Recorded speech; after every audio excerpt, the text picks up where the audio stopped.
কি বাসা তোমরা সবাই, আসসালামু আলাইকুম। আজকে আমি তোমাদেরকে আমার ছোটবেলার স্কুলের সাথে পরিচয় করাই দিই, যেখান থেকে আমি ক্লাস 1 থেকে এসএসসি পর্যন্ত পড়াশোনা করছি। আর এসএসসি পাস আমি এখান থেকেই করছি 2023 সালে। তো চলো আজকে তোমাদেরকে এটা ঘুরে ঘুরে দেখাই। তো আমি ছোটবেলা থেকে যে স্কুলে পড়ছি, এই স্কুলের নাম হচ্ছে ইস্ট পয়েন্ট ইন্টারন্যাশনাল স্কুল। পল্লী বিদ্যুৎ যারা থাকো তারা তো সবাই চিনো, আর চিনানো লাগবে না। আর এই স্কুলের নাম ইস্ট পয়েন্ট হয়েছে কারণ বিশ্ব রোডের পূর্ব দিকে, এর জন্য এই স্কুলের নাম হচ্ছে ইস্ট পয়েন্ট ইন্টারন্যাশনাল স্কুল। তো যাই হোক, এটা প্রতিষ্ঠিত হয়েছে 2005 সালে। আমি যদিও 2013-14 সাল থেকে পড়ি, ক্লাস 1-2 থেকে মনে হয়। আর স্কুলটি 2005 সালে প্রতিষ্ঠিত করেন লে কর্নেল রুহুল আমিন। উনি ময়মনসিংহ গার্লস ক্যাডেট কলেজ, ব্যবজা কলেজ, বিকেএসপি এর প্রিন্সিপাল ছিলেন। আর বর্তমান সভাপতি হিসেবে দায়িত্ব পালন করছেন সাবেক সেনা কর্মকর্তা মোহাম্মদ আব্দুল মান্নান। আর বর্তমানে প্রধান শিক্ষক হিসেবে আছেন এ.কে.এম. জহিরুল হক। উনি জগন্নাথ বিশ্ববিদ্যালয় থেকে পড়াশোনা শেষ করছেন। তো যাই হোক, আমি হচ্ছে তোমাদেরকে ক্লাসরুম গুলা ঘুরে ঘুরে দেখাচ্ছিলাম। আর এত কিউট কিউট বাচ্চারা এই জায়গায় লেখাপড়া করে। এইটা মনে হয় কেজি বা 1 এর ক্লাস। দেখো কত কিউট কিউট বাচ্চারা। আর প্রতিটা ক্লাসে 2টা করে টিচার থাকে সব সময়।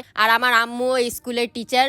আর এটা হচ্ছে 205 নাম্বার রুম, যেখানে আমার জীবনের অনেকটা সময় কাটছে। ক্লাস 2, 3, 4 পর্যন্ত আমি এই ক্লাসরুমে স্কুল কোচিং সব করছি। আর তোমরা আমার মতো কে কে আছো যারা সকালবেলা স্কুলে এসে সামনে বসার জন্য আগে ব্যাগ রেখে যায়? তা কারা কারা এটা করছো? আমিও এটা করছি, কিন্তু বড় হওয়ার পরে আমি একদম ব্যাক বেঞ্চার হয়ে গেছিলাম। মানে পিছনের বেঞ্চার আমি বসতামই না। স্যার আমাকে জোর করে এনে সামনে বসাইতো, কিন্তু আমি আবার পিছনে চলে যেতাম। এটা আমিও অনেক করছি। তো আজকে হচ্ছে বাচ্চাদের মান্থ টেস্ট পরীক্ষা ছিল। তো আজকে পরীক্ষাটা শেষ হওয়ার পরে সবাই এখন ছুটি হয়েছে, তাই চলে যাচ্ছে বাসায়। তাই আমি হালকা হালকা একটু ক্লিপ নিয়ে তোমাদেরকে দেখাচ্ছি। আর 2 গেটে সবসময় 2টা করে মনে করো যে আয়া থাকে বাচ্চাদের দেখাশোনা করার জন্য, যাতে তারা মারামারি টারামারি না করে, ধীরে সুস্থে বেরোইতে পারে, এরকম একটা অবস্থা।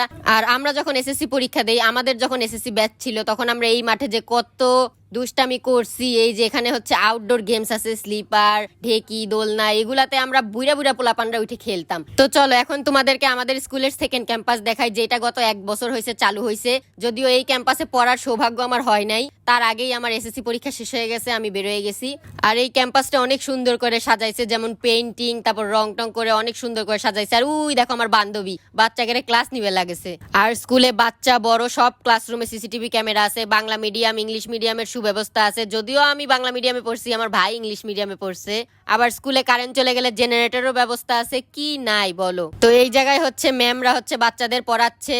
আর এই দেখো, এইটা হচ্ছে আমার আম্মু এখন ক্লাস নিতেছে। আর আমি দেখো কিরকম করে বাচ্চাদের ওই ঘোড়ার মধ্যে উঠে জাইরেমি করবে লাগিছি, বুঝছাও? মানে জাইরেমিটার জীবনে শেষ নাই। আর আম্মু আমাকে বকা দিচ্ছে, তুই উঠিছিস কেন, ওগেরে খেলবে দে, বুঝছাও? তো যাই হোক, এবার হচ্ছে এই ক্যাম্পাসের অফিস রুমটা দেখাই। এই ক্যাম্পাসের অফিস রুমটা অনেক সুন্দর। মানে এই ক্যাম্পাস পুরাটাই অনেক সুন্দর, অনেক কালারফুল। আমার পার্সোনালি খুব ভাল লাগে। আর এখানে হচ্ছে আন্টিরা বসে থাকে। এটা হচ্ছে অভিভাবকদের বসার জায়গা। তাদের বাচ্চাদের ছুটি হলে তারা বাচ্চা নিয়ে চলে যাবে, বাসায় চলে যাবে। তো যাই হোক, আজকে আমার এই ভিডিওটা তোমাদের কেমন লাগলো? আশা করতেছি অনেক ভালো লাগছে। আমার স্কুলটাও তোমাদের অনেক ভালো লাগছে। আজকের মতো এই পর্যন্তই। সবাই ভালো থেকো, টাটা।